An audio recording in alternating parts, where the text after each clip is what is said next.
Hey everybody, welcome back to another video. And today I am honored and privileged to be having the head of planning at California Forever, Gabe Metcalf.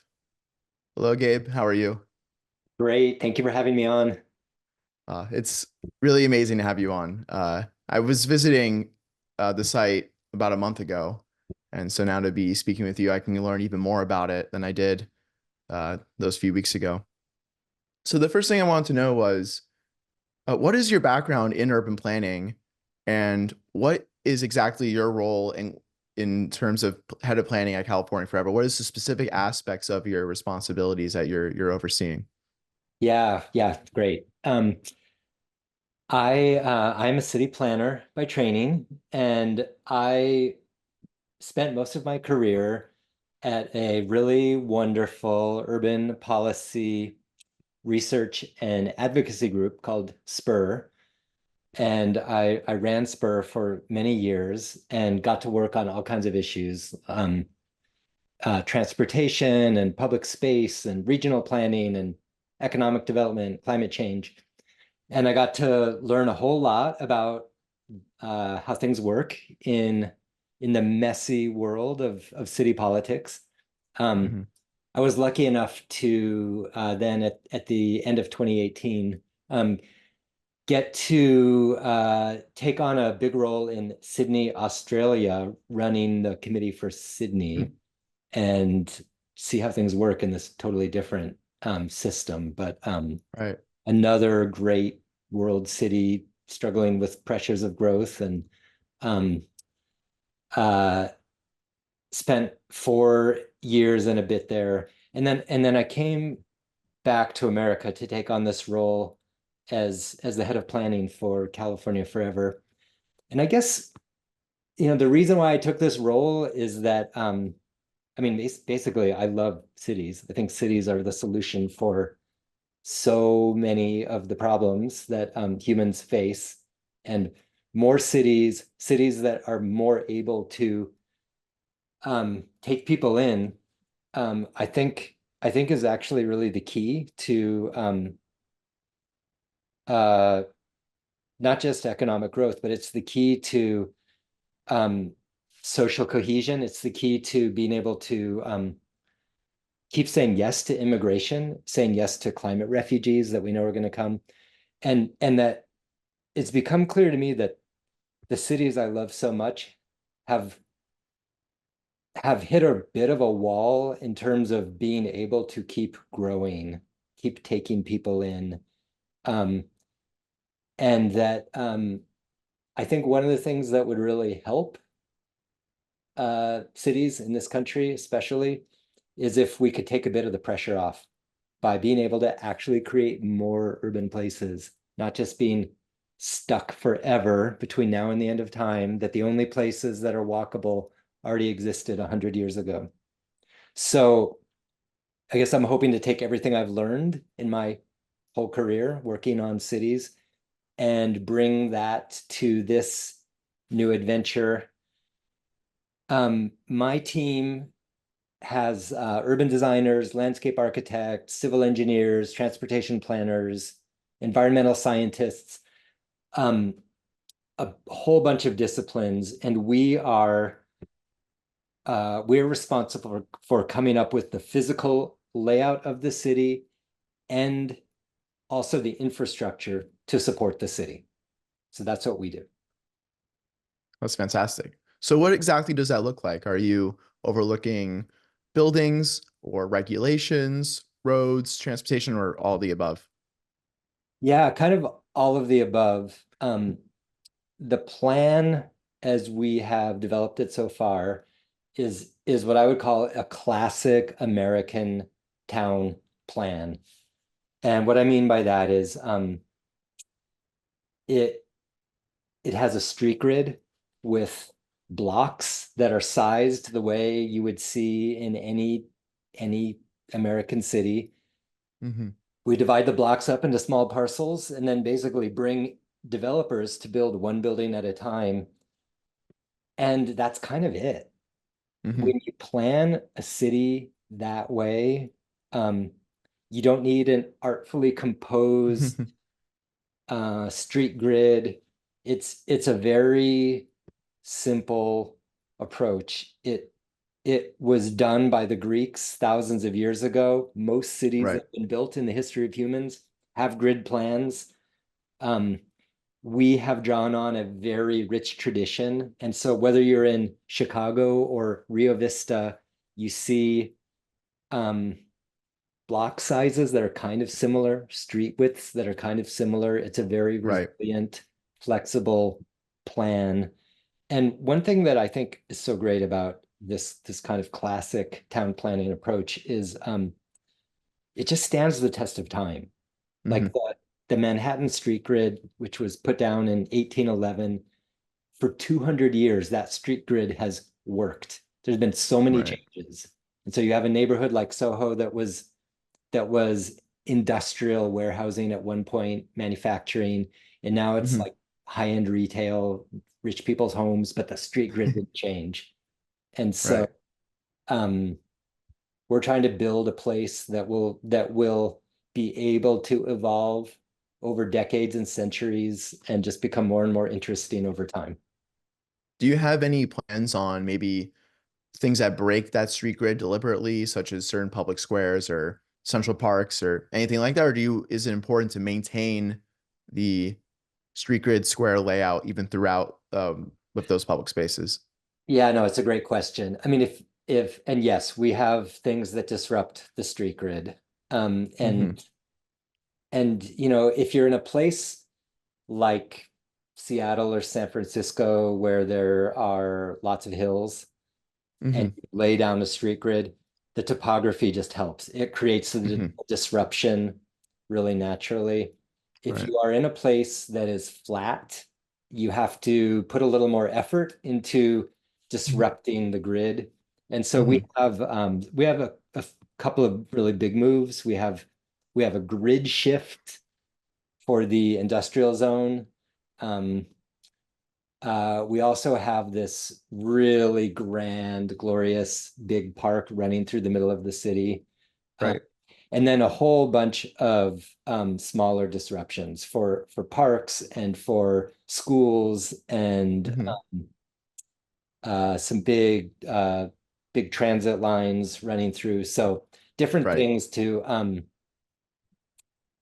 uh, break up the grid, which can be challenging because they interfere with the movement system, but you really Right. need them to make it not monotonous. Yeah, because I was going to ask, because I'm so interested in this stuff. So when you're planning out the layout and you're thinking about where do you want to break the grid, is there a system to that, or is there a bit of a randomness to it? I would say a bit of randomness. I mean, we're Okay. looking for the randomness. Um, Right. Right. yeah, Okay. So then what would you say? So you would say that the main influence on the town is just a classical American street grid, or is there other elements from other cities, such as maybe I was thinking Barcelona with the super block system that they have? yeah, yeah. The main influence is the American town planning tradition. Hmm. And we drew our block sizes and our street sizes from kind of from that tradition. But Hmm. yeah, this concept of super block has a meaning within kind of post-war suburban planning, which I think is Right. quite negative.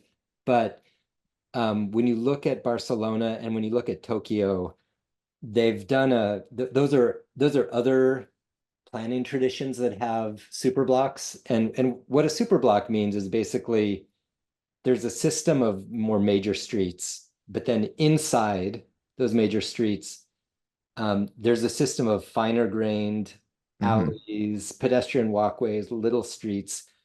Um, we have, I would say, kind of a hybrid of a fully connected, all streets are equal Hmm. system, like you would see, um, like in New York City or something, I with see. a hybrid with between that system and a super block system, so that we Right. we tried to have a lot of connectivity. of the streets, and use the absorptive capacity of the grid to distribute traffic and make it really easy Right. for walking, provide lots of choices, but then also to create spaces where there will be very, very few cars. Hmm. Whole big areas where you're going to be happy to let little kids be in the street throwing a ball. That's fantastic. Um, do you think that that's translatable to other American cities that, let's say they have built up suburbia and maybe, the city is built and becomes an inspiration for city planners across the country? Do you think that it's translatable into American suburbia, or do you think that for a lot of it, it's a kind of you know, a day late and a dollar short? Yeah, that's a good question. I do think um, I do think that we humans need to figure out how to build new cities. And so I hope this is not the only one to happen like this. I hope there are a bunch of them, but but far more common than new cities is just going to be urban expansion Hmm. where and the only difference maybe is there some nature separating the Right. the existing city from the new one? If there's enough nature in between, then it might feel a little bit like a separate place, and we'll call it a new town. Right. But that's almost just an aesthetic idea. A lot more commonly, it's just going to be continued outward growth. And I think one thing Hmm. that's very clear, all of the places that have strong economies but have remained affordable, they do have greenfield development. Hmm. So we do everything we can to make there be infill, meaning more density inside the existing footprint. But in addition to that, we've got to do a better job on the greenfield development and Right. make more compact, more walkable. And so I think the planning approach we've taken here is totally applicable to Hmm. normal greenfield development. If local governments want to take a stronger hand, or other developers, um, the densities we're doing would work, the connected street grid would work. And so I Hmm. would love to think that this could have an influence on um, the way American cities handle their growth more broadly. Could you maybe elaborate on what you mean by greenfield development for people who might not have heard that term before, Evan? How you're applying that development specifically to this city versus other cities? Yeah, yeah. So planners sometimes speak that there's infill development and greenfield development. Infill is increasing the densities inside the footprint you already have. Right. That would either be building on like a parking lot, or it'd mean tearing down a small building and building a bigger building. Hmm. That greenfield development is where you go someplace that has not been developed before and you build new stuff. And Mm. in this country, and actually in every country, um, there's a mix of both. But we love greenfield in this country. I think, yeah, I mean, in this country, most development is greenfield. Um, and I think a lot of times urbanists tend to kind of ignore that and just, Right. I mean, the extreme anti-growthers try to stop all greenfield development, but I think more commonly urbanists just sort of avert their eyes and don't pay attention to it. Hmm. Um, I really think if we could take the greenfield development and smush it together and make it be more compact and make it be better, that would be a huge win. Hmm. Yeah, I agree. Because I feel like what a lot of the urbanists want is they want the infill development, but I think they maybe fail to realize that a lot of those cities, it's like it would take so much effort and money and time to fix them that maybe it's just better to move somewhere else for a while. Because you take a city like Atlanta or Charlotte and the way that they sprawl out, it's like I don't even know how you begin to fix that without just tearing everything down and restarting, Yeah, it might just be more worth it, at least, especially if there's such a housing crisis that there is now. It's like it might just be more worth it to just go out there, build those new cities that would have to be built eventually at some point, and then maybe later on, try to fix those really, I mean, it would be so hard to go and fix all those Well, suburbs. yeah, so maybe there's a third category, which is suburban retrofit, and everybody Yeah. loves suburban retrofit. Like there's been thousands of urban design studios and all the design programs and universities that draw pictures of how you would do suburban retrofits. Lots of Hmm. books published about this. In It's the true. real world, it's very hard to do because it's hard to assemble the sites because people already live in their single family Right. home. And Right. so the main place you see suburban retrofits actually happen is shopping malls getting redeveloped. Right. Um, Right. But where suburbia has already gone residential, Hmm. it basically never happens because Hmm. in our country you can't get you can't get site control Right. to redo the planning. Yeah, because I think a lot of it's also the little things. It's like the road is, each block is just a couple of feet wider, the road and all the yards are just a little bit, the what's it called? The setback is just a little bit too long. It's all these small little incremental things that add up over time that make a place really difficult to retrofit. Whereas, and I noticed this where I live too in LA, there's certain neighborhoods that are older, maybe they're from like the 30s and 40s. Those can be more easily retrofitted because that was built in a different time.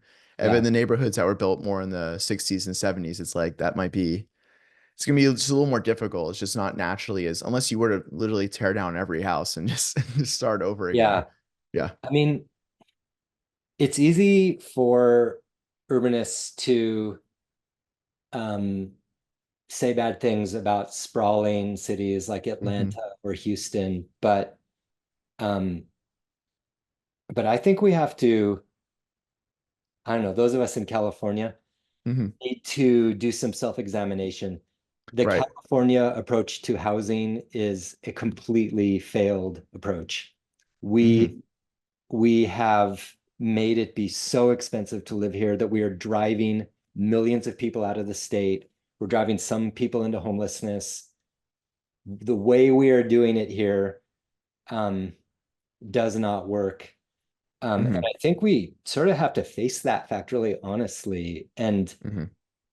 And as much as we may not like the aesthetics of sprawl outside of Dallas or Houston or Austin, they are far more affordable than California cities are. And so I think we Right. need to, if we don't want to go the way they're going, we actually need to figure out how to do things differently. And specifically Greenfield development as well, because I think that's the main criticism I see of this project is that all the work be done in this should be focused on infill. But I think you're Yeah. trying to say like, no, no, we need it. There still is going to have to be greenfield development, but we have to do it properly. Yeah. I mean, I completely agree that we should do everything possible to make infill development happen. And Hmm. I mean, the Yimbys are doing such an amazing job at winning reforms every year that are going to be helpful, but it's just not a serious position to say that we could shut down all Greenfield. Um, Hmm. we would have even less housing production in California than we do today, way, way less. And so Hmm. I think the only morally defensible position on this is that we need both infill and greenfield, and we should try to do a really good job on both of them. And I think you guys are. Can you maybe say some of the really exciting things that you've implemented so far in your design of the city and maybe what you're still working on, what you're still trying to figure out? Yeah, well, we have a plan for what I would call medium density. So Hmm. not Manhattan, but it's not traditional suburbia. It's a Right. density similar to the Mission in San Francisco, for those of you who know that neighborhood. Um, Hmm. we uh, we are going big on what planners would call a small parcel fabric. So Hmm. meaning divide the blocks up into small lots and bring a Hmm. bunch of different developers to build the buildings. I think one of the really exciting things is there's a grid of bus rapid transit lines across the entire city. So Hmm. bus rapid transit is basically running buses in their own right of way, so they're never stuck in traffic. And Hmm. you get some of the benefits of a subway, but at a tiny fraction of the cost. Um, Right. the grid we have developed means that no matter where you are, you can get from anywhere to anywhere really easily. Um, so I think we should have really high rates of walking and biking and public transit. Hmm. And then maybe one final thing I'll mention, we're putting a lot of focus on um, local shopping streets. Hmm. You think about kind of the really well-loved 19th century neighborhoods, not just in this country, but like all over the world. Right. They One of the great things about them is you can walk to a local shopping street and go to the bar, go to the cafe, get your groceries. Um, we You almost never see that in new development. And one reason is new development, the density is so low that you can't aggregate enough customers to support Right. shops. So you have to drive to a shopping mall to Hmm. aggregate a bigger area. Our plan, we're actually going to have the densities to support local shopping streets. And so I think we're really excited about that, which sounds very humble and maybe Hmm. obvious, but it's one of the things that's really been lost in the last, really since World War II. Right. Yeah, and that's where people get to meet their neighbors. That's where people, you know, that's where how mom and pop shops became a thing, and now we've kind of lost that whole part of our culture. And Yeah, people, it makes life so much more monotonous that every time you go shopping, it's the same corporation, and it's like, the hourly wage, people who don't want to be there. That we become so used to these things when they used to be so much better. yeah. Would you say though that that's the key to the walkability is bringing all the amenities to the neighborhood so that you minimize the amount of trips people have to make that's beyond just within a block or two of where they live? Yeah, I mean, you don't want people to be isolated in a neighborhood. And I think some of the 1960s suburbs, they they they had concepts of neighborhoods and villages, and you'd hear terms like that, Hmm. but they were often separated by kind of um, I don't know, nature, basically, Right. and it made it be that they're effectively you can't walk from one neighborhood to the next neighborhood. You have to drive. Um, and so you want to put all the amenities close at hand, but you also want to have Hmm. a connected city so that you can experience what the rest of the city has to offer. Especially, I would say for jobs. Most people don't walk to work. Um, Hmm. most people uh, travel a bit longer to get to work. Hmm. There's actually a big benefit to clustering jobs together. So Right. I think it's quite realistic to imagine that you've got um, you've got retail of all different kinds. You can get a haircut, buy flowers, buy a cup of coffee, buy your dinner Hmm. in your neighborhood shopping street. You've got an elementary school within walking distance. You've got a bunch of parks, but there are also some citywide attractions where Hmm. you get on your bike or you get on the bus and you go a little further. So a mix of both. Hmm. Are you taking charge of the BRT design and how that all works, or is there other people that are, well, because I don't know how complicated it is to design a system like Yeah. that. I assume it is very complicated. Well, Jay So, Primus is our head of transportation planning. So he's in charge of that. And he's okay. really amazing. He's consulted all over the world and worked on worked on Hmm. BT, among other But I'm sure things. you're working with him quite a bit. I'm sure there's a lot of Yeah, discussions there. yeah. So, uh, and then another question I had is, so when you're planning out these streets, how important do you think sidewalk width is? Because what I notice in my neighborhood is that most sidewalks are barely able to fit more than one person. And I was just wondering, like, is that something that will not be a thing in the city? Will it be a little wider and a little less road? Or Yeah. Yeah, yeah. generous sidewalks are really important. Um, Hmm. and I think, there's no single correct size. You can see great cities have quite a range of sidewalk widths, and it sort of depends on Hmm. how crowded that Hmm. section of town is. I know there's a part of Jane Jacobs in Death and Life of Great American Cities. She says the minimum sidewalk is for two girls jumping rope to be able to have the space to do that. Right, I remember that So, quote. um, yeah, but I do think it's it's a really important thing that sidewalks be generous. And are you also looking over sidewalk materials? Because something that I find is that, I mean, I don't know, you tell me, are the sidewalks going to be like kind of the standard sort of concrete that we see in other cities, or do you think that you might go with a more of a with a different material, maybe something a little more aesthetic or uh Yeah, I something okay, like I that? don't know the answer to that. We have not done work on sidewalk materials yet. Sure, sure. That's okay. Okay. And then let me see. And so you would say that the density is similar to the mission in San Francisco. Is that similar also to maybe Brooklyn in New York? Would you say it's Yeah, similar? it's a little bit less than Brooklyn. Okay.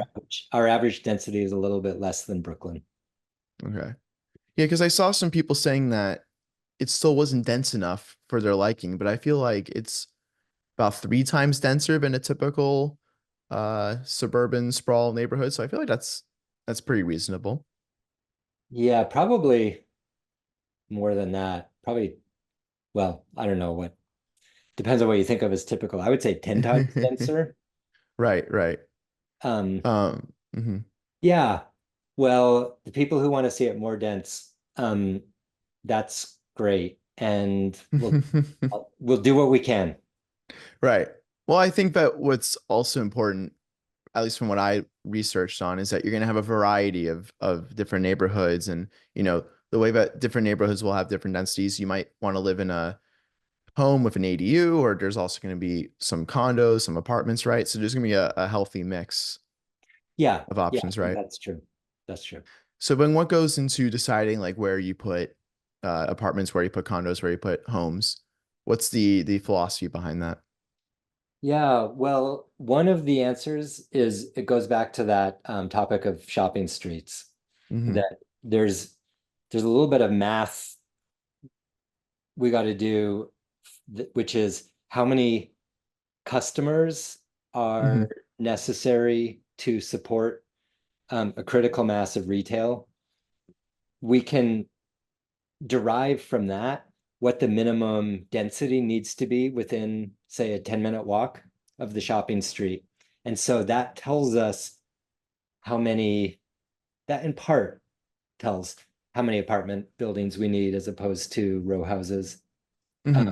I mean, the thing about density, you can achieve the same density in a lot of different ways. Uh, Right. but I think we will want a mix of row houses and apartment buildings, really in every Hmm. neighborhood. Hmm.